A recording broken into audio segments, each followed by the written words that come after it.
Gulliver's Travels by Jonathan Swift. Travels, Part 1. A Voyage to Lilliput. Chapter 1. The author gives some account of himself and family. His first inducements to travel. He is shipwrecked, and swims for his life, and gets on shore in the country of Lilliput. Is made a prisoner and carried up the country. My father had a small estate in Nottinghamshire. I was the third of 5 sons.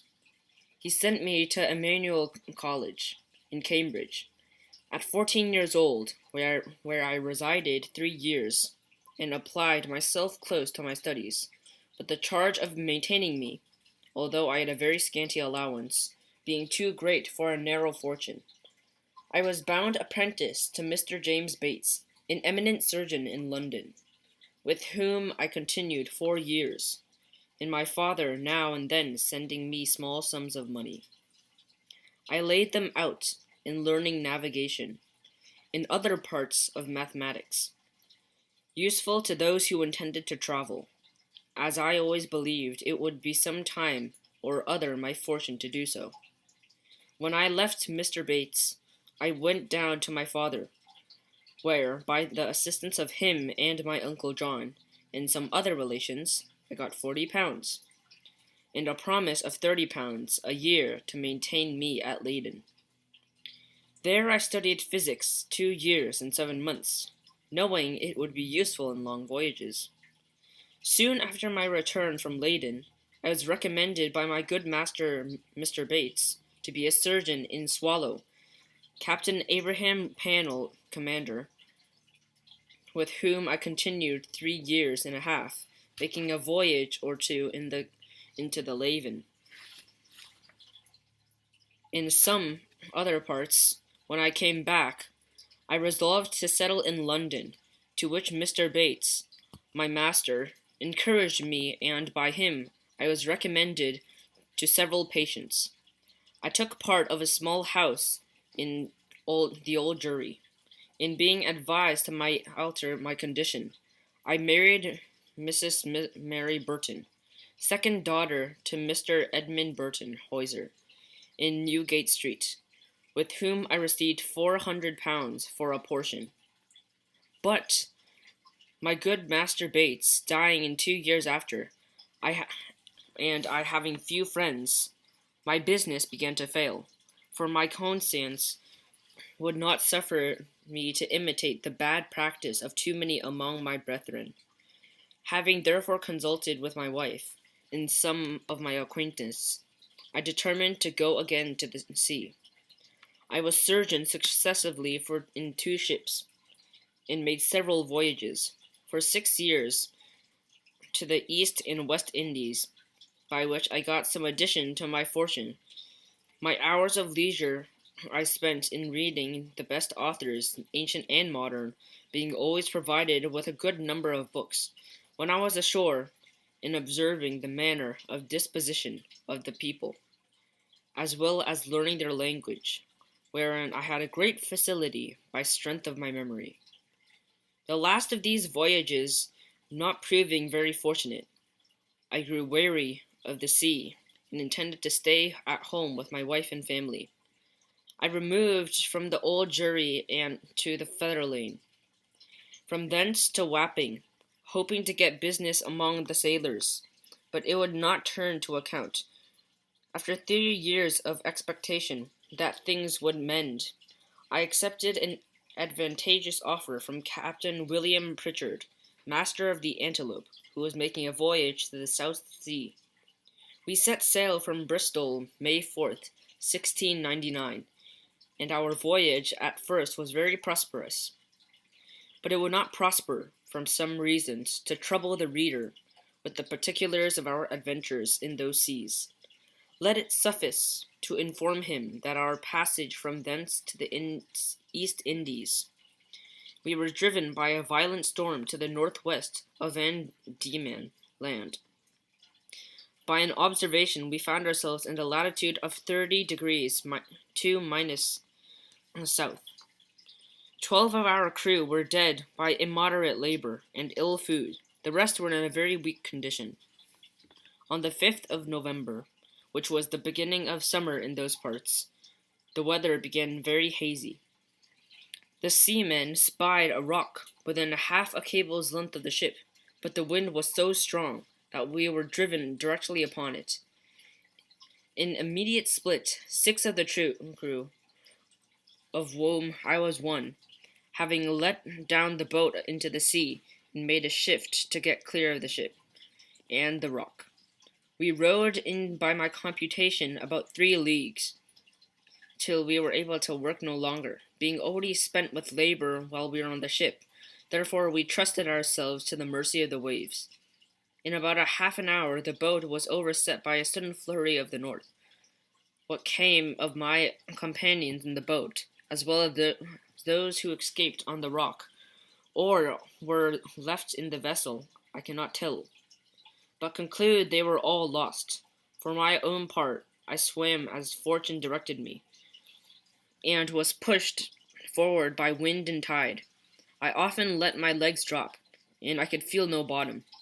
But when I was almost gone, and able to struggle no longer, I found myself within my depth, and by this the storm was much abated. The declivity was so small that I walked near a mile before I got to the shore, which I conjectured was about 8 o'clock in the evening. I then advanced forward near half a mile, but I could not discover any signs of houses or inhabitants. At least I was in so weak a condition that I could not observe them. I was extremely tired, and with that, in the heat of the weather, about half a pint of brandy that I drank as I left on the ship, I found myself much inclined to sleep. I laid down on the grass, which was very short and soft, where I slept sounder than ever I remember to have done in my life. As I reckoned, above 9 hours, for when I waked, it was just daylight. I attempted to rise, but I was able to stir, for I happened to lie on my back.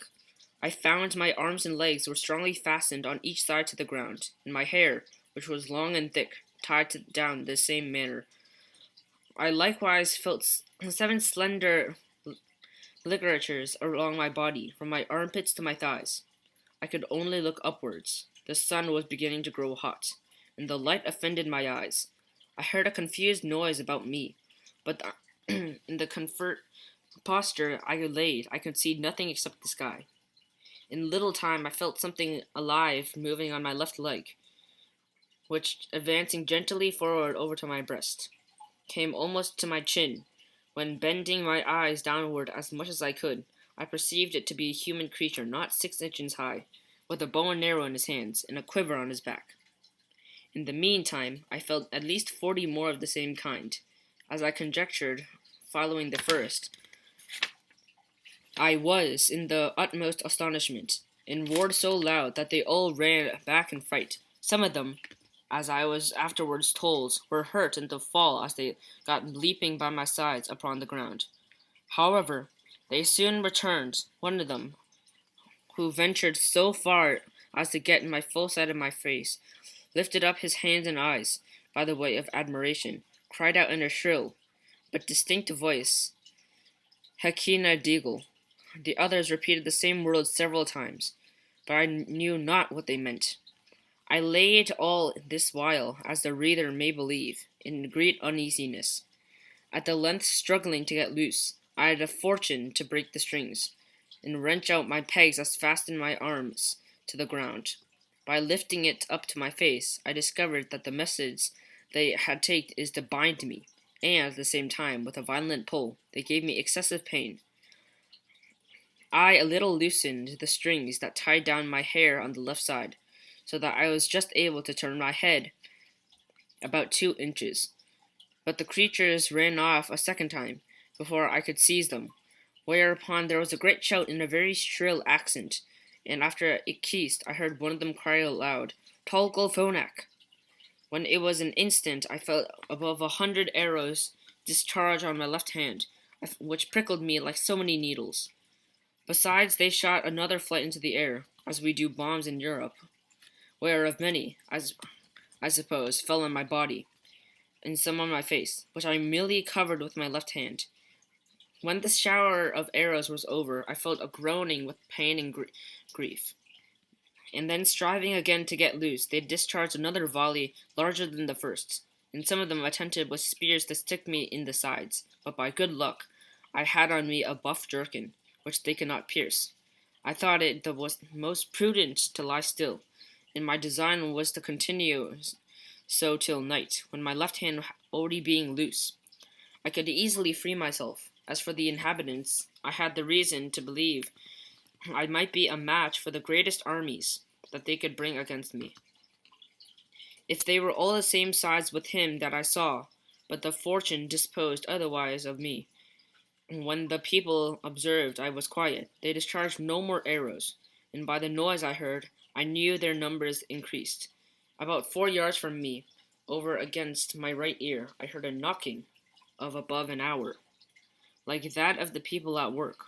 When turning my head that way, as well as the pegs and strings would permit me, I saw a stage erected about 1.5 feet from the ground, capable of holding 4 of the inhabitants, with 2 or 3 ladders mounted to it, from whence of one of them, who seemed to be a person of quality, made me a long speech, whereof I could understood not one syllable, but I should have mentioned that before the principal person began his oration, he cried 3 times, Langro Dihol, son.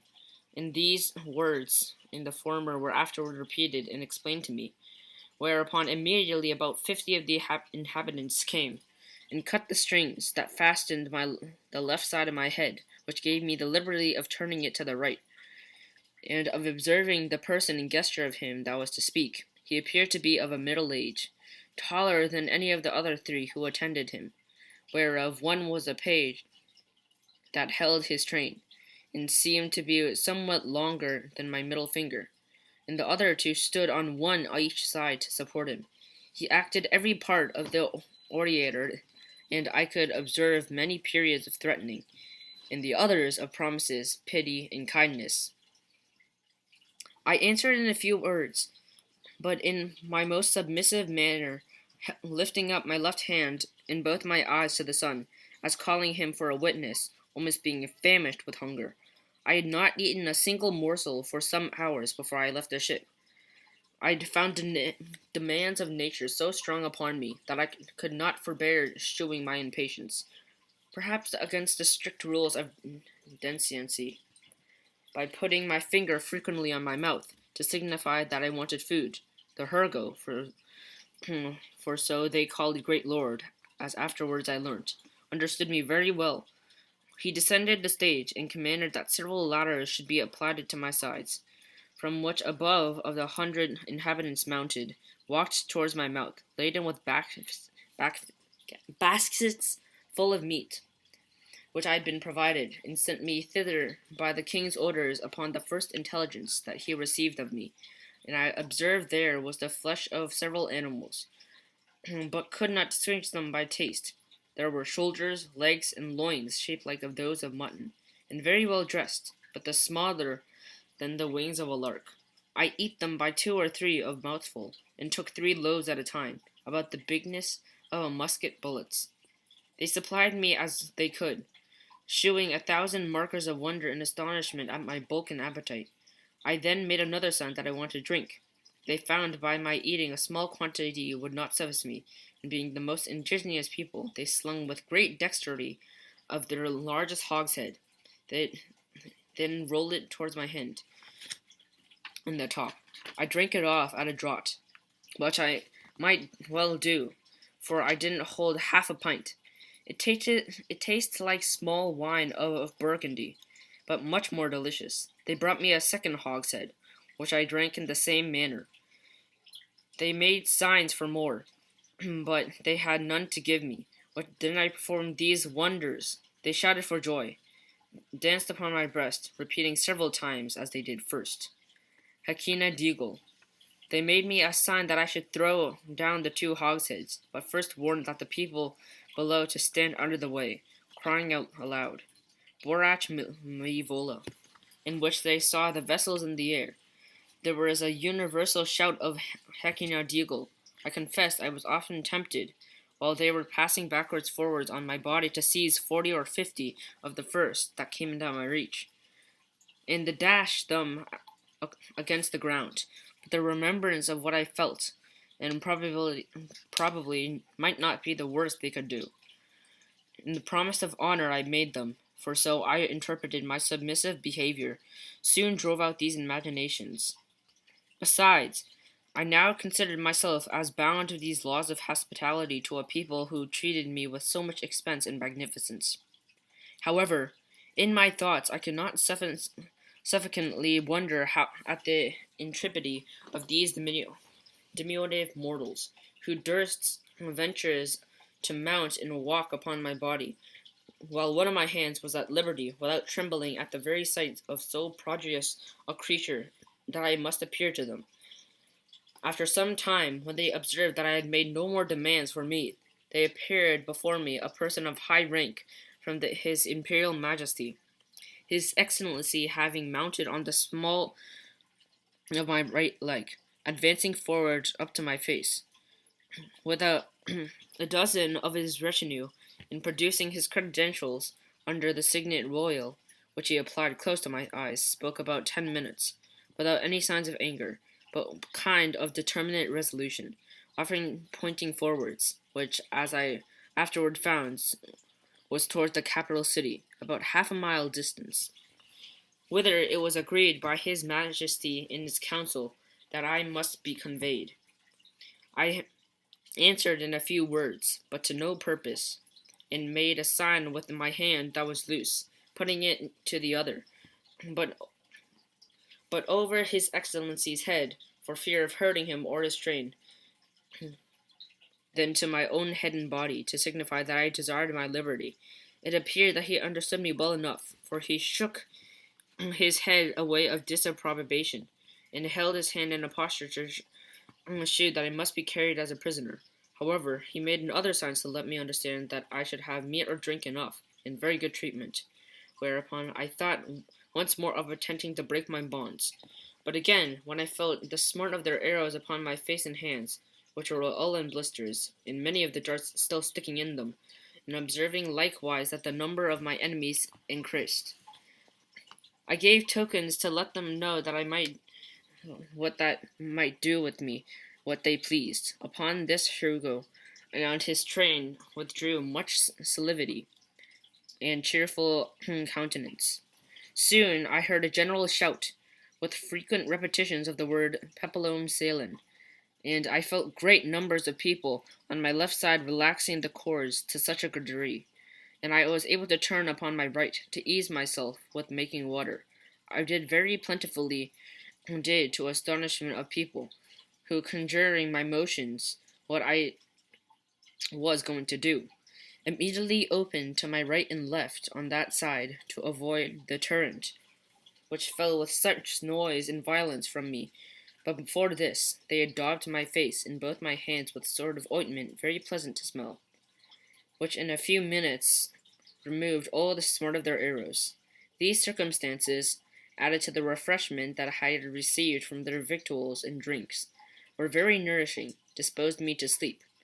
I slept about 8 hours, as I was afterward assured, and it was no wonder, for the physicians, by the emperor's order, had mingled a sleepy potion in the hogsheads of wine. It seemed that my first moment I discovered sleeping on the ground after my landing. The emperor had an early notice of it by the express, and determined in a council that I should be tied in a manner I had related, which was done in the night while I slept, that plenty of meat and drink should be sent to me, a machine prepared to carry me from the capital city. This resolution, perhaps, may appear very bold and dangerous, and I am confident would not be imitated by any prince in Europe of the like occasion. However, in my opinion, it is extremely prudent as well as generous, for supposing these people had endeavored to kill me with their spears and arrows while I was asleep, I certainly should have awaked with the first sense of smart, which I might have so far rused my rage and strength, as to have enabled me to break the strings wherewith I was tied, after which, as they were not able to make resistance, so they expected no mercy. These people are the most excellent mathematicians, as they arrive to these perfections of mechanics in the countenance of encouraging the emperor, who is a renowned patron of learning, and his prince hath several machines fixed on wheels for the carriage of trees and other great weights. He often builds his largest men of war, whereof some are 9 foot, in the wood where the timber grows, and has them carried on these engines 300 or 400 yards to the sea. 500 carpenters and engineers were immediately set to work as to procure the greatest engine they had. It was a frame of wood, raised 3 inches from the ground. It was about 7 feet long and four wide, moving upon 22 wheels. The shout I heard upon the arrival of this engine, which it seemed in out 4 hours after my landing. It was brought parallel to me as I lay, but the principal difficulty was to raise and place me in this vehicle. 80 poles, each one of them a foot high, were erected of this purpose, and very strong cords of the bigness of the pack thread were fastened by hooks to many bandages, which the workmen had girt round my neck, my hands, my bodies, and to my leg. 900 of the strongest men were employed to draw up these cords and by many pulleys and fasten it on the poles, and thus in less than 3 hours I was raised and slung into the engine, and there tied fast. All this I was told, for while the operation was performing, I laid in profound sleep, by the force of the soporiferous medicine infused into my liquor. 1,500 of the emperor's largest horses, each about 4 inches and a half high, were deployed to draw me towards the metropolis, which I had said was a half a mile distant. About 4 hours after we began our journey, I awaked by a very ridiculous accident of the carriage being stopped a while to adjust something that was out of order. 2 or 3 of the young natives had the curiosity to see how I looked while I was asleep.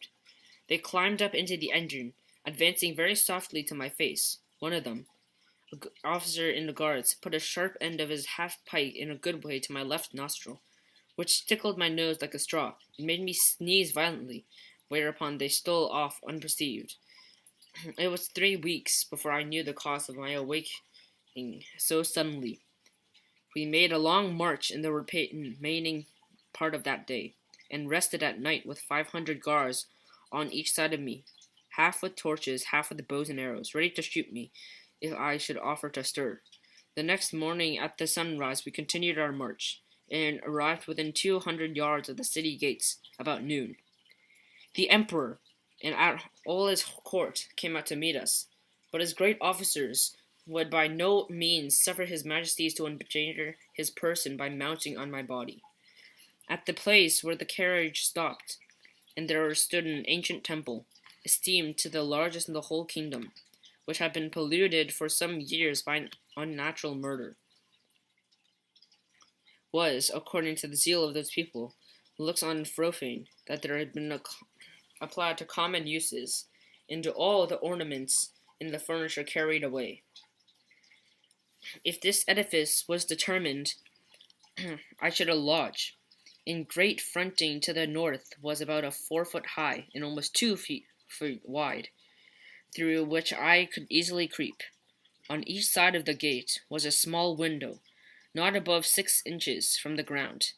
Into that on the left side, the king's smiths conveyed 411 chains like those that hanged from the lady's watch in Europe, almost as large, which were locked to my left leg in 36 padlocks. Over against this temple, the other side of the great highway, a 20-foot distance, there was a turret at least 5 foot high, and here the emperor ascended to many principal lords of his court, to see an opportunity of viewing me.